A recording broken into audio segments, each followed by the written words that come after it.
Fabrice Raffo, Welcome Inside.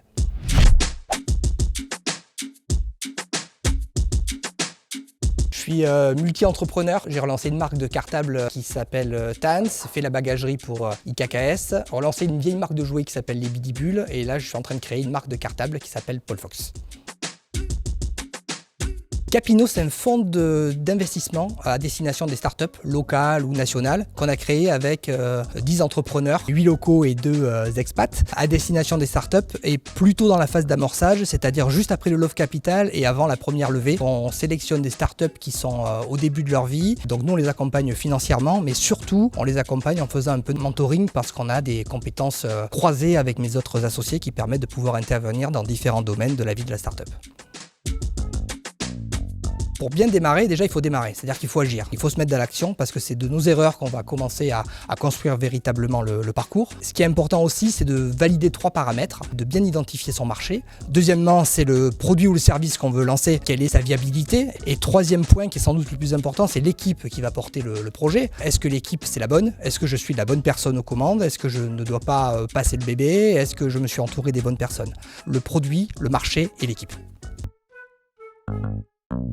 J'ai eu envie, comme je pense beaucoup de personnes à un certain moment de leur vie, de faire quelque chose qui avait un peu plus de sens. Donc j'ai créé une société de conseil pour accompagner des startups. J'ai créé Capino pour accompagner des start-upers.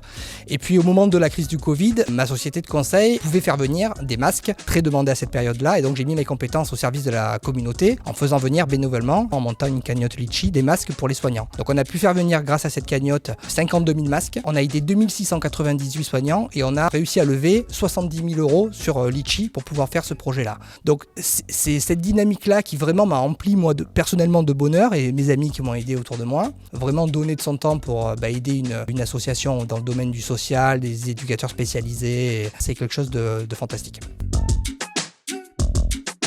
La notion d'accompagnement, vraiment, c'est quelque chose qui me tenait à cœur. Donc, j'ai été sollicité par pas mal d'entrepreneurs locaux qui souhaitaient trouver le produit qui va bien ou être accompagnés dans leur démarche stratégique ou leur démarche marketing. Donc, j'ai décidé finalement de créer ma société parce que c'était des missions que je menais de façon un petit peu par-ci par-là. Et donc, j'ai structuré cette volonté-là dans une société qui s'appelle donc Izun Consulting, qui permet vraiment d'aider des entrepreneurs dans toutes ces démarches-là.